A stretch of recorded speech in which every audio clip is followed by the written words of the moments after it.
Halløj du der. Ja, dig. Er du en af de 86% danskere med internet derhjemme? Så har du sikkert hørt om virus og hackere og firewalls. Men hvad kan du så gøre for at beskytte dig? Se, den var værre. Lad mig lige fortælle en historie om Frans og firewallen. Frans anede ikke en pind om, hvad en firewall var. Til gengæld synes han, det var fantastisk smart at gå i banken på internettet. Her var der ingen bankrøvere, tænkte han. Men det var der. Netbankrøvere. Og desværre kom de på besøg en dag for at stjæle Frans' penge.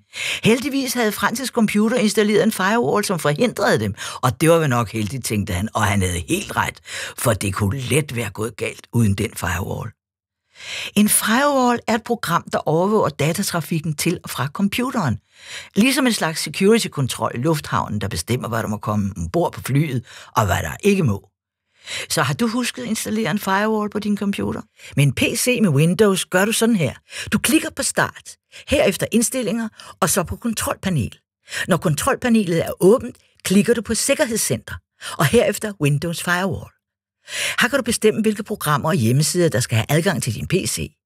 Med for stramme indstillinger vil du altid blive spurgt, om en bestemt hjemmeside må få adgang til din computer. Det kan være irriterende, så brug lige lidt tid på at finde de indstillinger, der passer til dig. For det er vigtigt at lære firewall-funktionen at kende. Ellers risikerer du masser af virusangreb. Så husk det nu. Brug firewall. Læs mere på netsikkernu.dk.